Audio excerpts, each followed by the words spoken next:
Olá, queridos amigos, vamos falar sobre a lição número 7, a parte de quarta-feira. Estamos falando sobre Deus e o pacto no Sinai, um pacto muito interessante, uma aliança interessante que Deus fez com o seu povo no Monte Sinai. E essa aliança, ela tinha uma conotação assim de transformar um povo escravo num povo liberto, um povo que estava assim preparado, teria que estar preparado para cumprir as ordens divinas. Isso não era fácil, porque imagine um povo com todas as raízes na idolatria, um povo que não tinha mais nenhum sentimento de adoração, porque como escravos eles não tinham mais sentimento de adoração, era puramente trabalhar. E por isso a escravidão transformou aquele povo num povo endurecido, coração endurecido. Deus tinha um plano especial de transformar esse povo num povo ilustre, num povo modelo. Deus se tornou absolutamente ligado com os seus filhos. Primeiro pela libertação e segundo pela aliança que ele fez com esse povo no Monte Sinai. O povo ficava espantado, tanto que, para você ter uma ideia de como o povo estava ligado à idolatria, assim que Moisés subiu no monte e demorou um certo tempo, eles já pediram para Arão fazer um bezerro de ouro.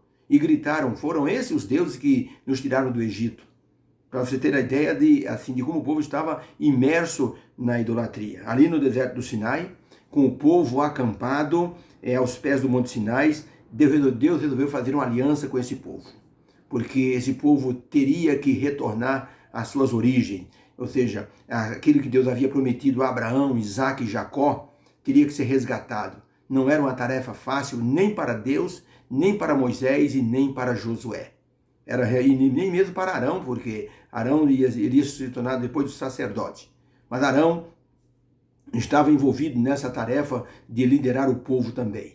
E Deus contava com esses líderes para transformar uma nação inteira que tinha agora ideia de idolatria numa ideia de adoração ao Deus Supremo. As manifestações divinas foram grandiosas. Tanto que vimos ontem que Deus pediu para Moisés santificar o povo. E o povo se santificou, se preparou para estar diante do Senhor.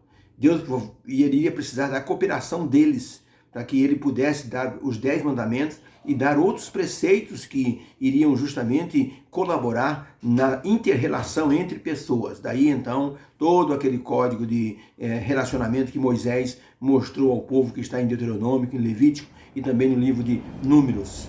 Por isso Deus precisava da cooperação do povo para transformar essa nação numa nação escolhida.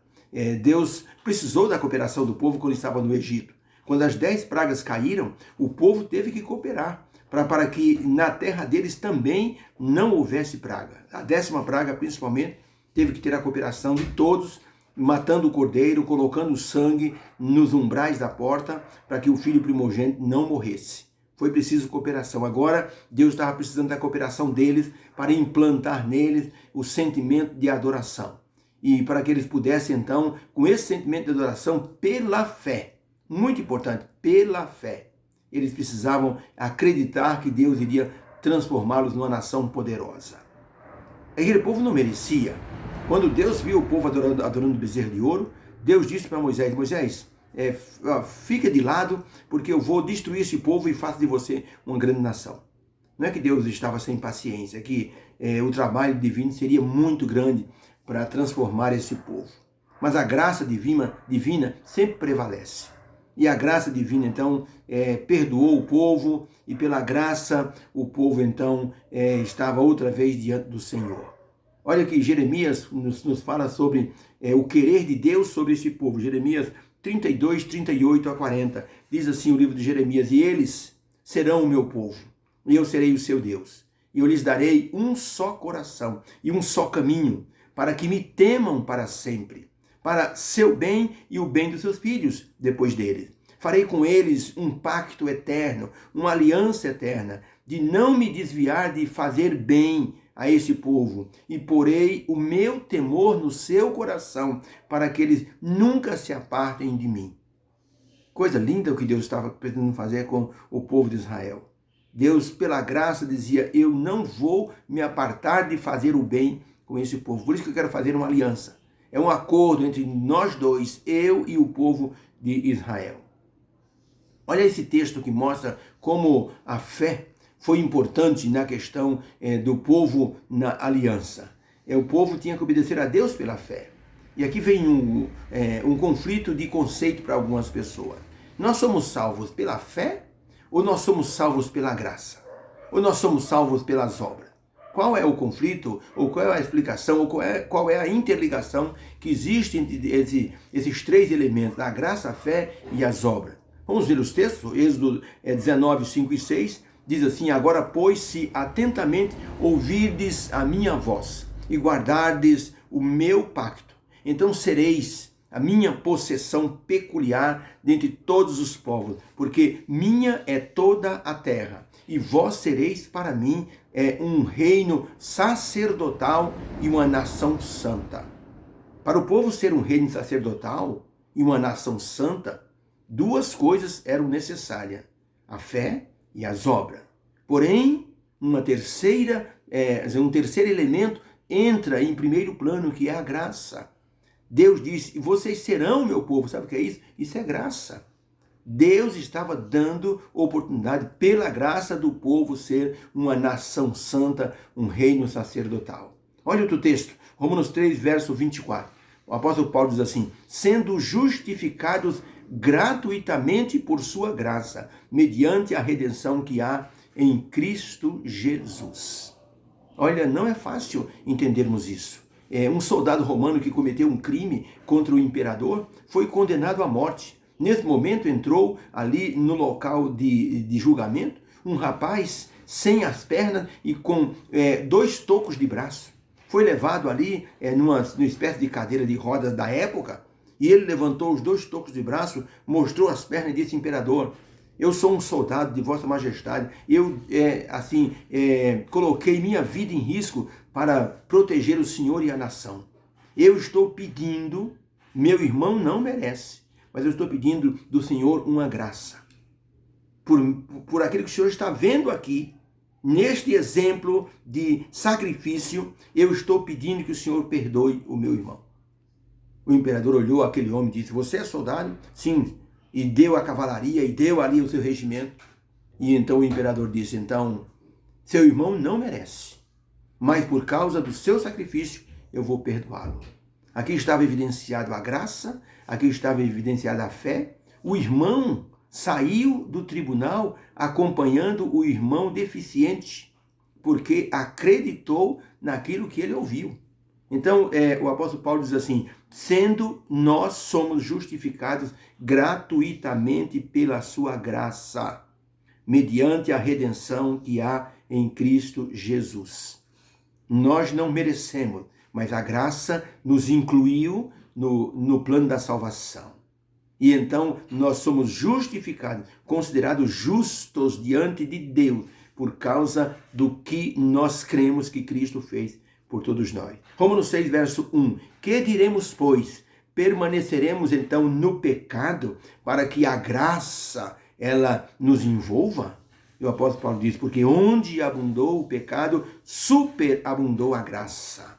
Transbordou a graça. Mas não é por causa disso que nós vamos viver no pecado, de forma alguma. Apocalipse 14, verso 12. Aqui está a perseverança dos santos, daqueles que guardam os mandamentos de Deus e a fé em Jesus. Então a fé é muito importante. Qual a relação da graça, da fé e das obras? O povo foi aceito por Deus pela graça. O povo obedecia pela fé. Mas isso não invalidava a graça divina, porque Deus se agrada daqueles que, pela fé, aceitam a salvação em Cristo Jesus. Ali está uma pessoa, vejam os 2 ladrões na cruz. Os 2, um deles debochava, o outro dizia: pare de fazer isso, nós merecemos o que estamos passando, porque nós somos ladrões. Mas esse homem nada fez. E disse para Jesus: Senhor, lembra-te de mim quando entrares no teu reino. E Jesus disse: eu te digo, hoje eu te digo, estarás comigo no paraíso. E aquele homem foi justificado e vai estar um dia nas mansões celestiais. A graça alcançou aquele homem. A graça fez com que aquele homem fosse perdoado e tivesse a promessa de salvação. Se nós olharmos para o deserto, quando o povo murmurou contra Deus e contra Moisés, e Deus mandou serpentes ardentes que mordiam o povo, que davam uma febre de assim mais de 50 graus, a pessoa morria em agonia. Muitos tinham convulsões e hemorragias internas. O que Deus disse a Moisés? Faze uma serpente de metal e põe em cima de uma haste, de um poste. E será que todo aquele que for mordido, olhar para aquela serpente vai sarar? Olha aí, a graça. O povo não merecia, mas a graça permitiu uma saída. Faz uma serpente de metal, Moisés. Moisés fez. A pessoa, ao ser mordida e quando começava a ter febre, depressa os parentes levavam a pessoa numa maca até perto onde estava a serpente de bronze. E a pessoa tinha que ter fé para olhar para a serpente. E em seguida, a pessoa então sarava. Está aqui mostrado, simbolizado, a graça, a fé e a justificação. Queridos, pode parecer que haja um conflito entre a fé e a graça. Não há. Os dois estão interligados e as obras também. Porque a pessoa que tem fé aceita. A graça permite que a pessoa tenha acesso à aliança, à salvação. A fé permite que a pessoa seja perdoada por Deus. E a partir disso, a pessoa começa a andar em novidade de vida. Isso é obra. Que o apóstolo Paulo fala e o apóstolo Tiago também fala. Então, podemos dizer então que a graça nos permite ter acesso ao perdão divino. Ellen White escreveu no livro Fé e Obra, página 101, o seguinte: é pela graça que somos levados em comunhão com Cristo, para com Ele sermos associados na obra de salvação. É pela graça. A fé, diz ela, é a condição sob a qual Deus escolheu prometer perdão aos pecadores. Não que exista na fé qualquer virtude ou poder pela qual se mereça a salvação, mas porque a fé pode prevalecer-se dos méritos de Cristo, o remédio provido para o pecado. Então a pessoa só consegue o perdão pela fé.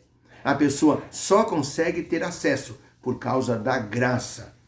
Eu gosto muito das palavras de um pedreiro que caiu de um andaime. Estava no chão esperando para ser socorrido, mas estava muito mal. Bateu as costas, bateu a cabeça e estava sangrando. Quando um pastor que morava perto parou o carro depressa e estava chegando em casa, o pastor viu aquela cena, correu lá, era um pedreiro que havia caído do andaime. E depressa o pastor se aproximou dele, ajoelhou-se e disse: meu amigo, meu irmão, seria bom que o senhor fizesse sua paz com Cristo, agora que o senhor está nesse momento, pelo menos ainda consciente. O homem disse: pastor, fazer minha paz com Cristo? Eu já fiz minha paz com Cristo. Aceitei o que ele fez há mais de 2000 anos atrás. E essa paz está agora aqui dentro do meu coração. O pastor disse: louvado seja Deus. Momentos depois, o homem descansava no Senhor. Mas aquele pastor ficou pensando o seguinte: Cristo é a mais importante aquisição do ser humano.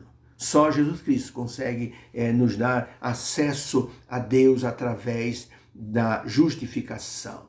Só Deus consegue nos dar acesso ao céu através da graça. Nós não merecemos, mas a graça permite esse acesso.